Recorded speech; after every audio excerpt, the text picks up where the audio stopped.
योगेन चित्तस्य पदेन वाचां मनं शरीरस्य च वैद्यकेन योपाकरोत्तं प्रवरं मुनीनां पतञ्जलिं प्राञ्जलिरानतोऽस्मि। योगेन चित्तस्य पदेन वाचां मनं शरीरस्य च वैद्यकेन योपाकरोत्तं प्रवरं मुनीनां पतञ्जलिं प्राञ्जलिरानतोऽस्मि। योगेन चित्तस्य पदेन वाचां मनं शरीरंगासन अधोमुख श्वानासन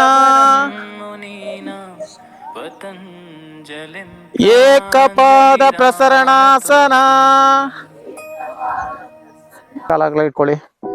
ನಂತರ ನಿಮ್ಮ ಮೊದಲಿಗೆ ಯಾವುದು ಬಲಗಡೆ ಆಯ್ತಾ. ಕಾಲನ್ನು ಸುಮಾರು ಒಂದು 3 ಇಂದ 4 ಫೀಟ್, ಎಷ್ಟು ಸಹ ಅಷ್ಟು, ಜಾಸ್ತಿ ಬೇಡ, ಒಂದು 3 ಇಂದ 4 ಫೀಟ್ ಅಷ್ಟು ಅಗಲ ಇಟ್ಕೊಳ್ಳಿ. ಕಾಲನ್ನು 3 ಇಂದ 4 ಫೀಟ್ ಅಗಲ ಇಟ್ಕೊಳ್ಳಿ. ಫಸ್ಟ್ ಹೇಳದ್ ಮಾಡಿ ಆಯ್ತಾ. ನಂತರ ನಿಮ್ಮ ಬಲಗಾಲನ್ನು ಟರ್ನ್ ಮಾಡಿ, ನೇರವಾಗಿ ಮಾಡಿ, ಬಲಗಾಲ ಮಾತ್ರ. ಅದೇ ರೀತಿ ಕೈಯನ್ನು ಟರ್ನ್ ಬನ್ನಿ. ಓಕೆ. ನಂತರ ನಿಮ್ಮ ಕೈಯನ್ನು, ಯಾವ ಕೈ, ಬಲಗೈಯನ್ನು ಪಾದದ ಹಿಂದ್ಗಡೆಗೆ ಇಡಿ. ಪಾದ ಹಿಂದ್ಗಡೆ ಮೇಲೆ ನಿಮ್ಮ ಅಂಗೈ ನೋಡ್ಬೇಕು. ಎಡಗೈಯ ಅಂಗೈಯನ್ನು ಮೇಲೆ ದೃಷ್ಟಿ, ತುದಿ ಬೆರಳು, ಮಧ್ಯದ ಬೆರಳು ಇದು ನೋಡ್ಬೇಕಲ್ಲಿ, ಮಧ್ಯ ಬೆರಳು. ಅದೇ ರೀತಿ ನಿಮ್ಮ ಕೈಯನ್ನು, ಎಡಗೈಯನ್ನು ಪಾದ ಹಿಂದ್ಗಡೆ ಇಡಿ. ನಿಮ್ಮ ಬಲ ಅಂಗೈಯ ಯಾವುದು, ಮಧ್ಯದ ಬೆರಳ ತುದಿ ಕಾಣ್ಬೇಕು, ಮಧ್ಯ ಕಾಣ್ಬೇಕಲ್ಲಿ. ಮೇಲೆ ತಗೊಂಡು ಬನ್ನಿ, ತಸ್ತಿ ಬನ್ನಿ. ಪಾದವನ್ನು ಟರ್ನ್ ಮಾಡಿ. ರೇಚಕ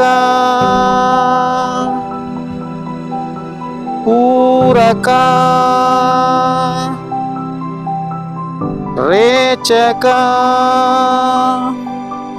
ನಿಮ್ಮ ಬಲಗೈಯನ್ನು ನಿಧಾನವಾಗಿ ಕೆಳಗಿಳಿಸಿ ನಿಮ್ಮ ಮಂಡಿ ಮೇಲೆ ಇಡಿ. ನಂತರ ಚಿನ್ಮುದ್ರೆ ಮಾಡಿ. ನಂತರ ನಿಧಾನವಾಗಿ ನಿಮ್ಮ 2 ಕಣ್ಣುರೆಪ್ಪೆಗಳನ್ನು ತೆರೆಯಿರಿ. ಯೋಗೇನ ಚಿತ್ತಸ್ಯ ಪದೇನ ವಾಚಾಂ ಮಲಂ ಶರೀರಸ್ಯ ಚ ವೈದ್ಯಕೇನ ಯೋಪಾಕರೋತ್ತಂ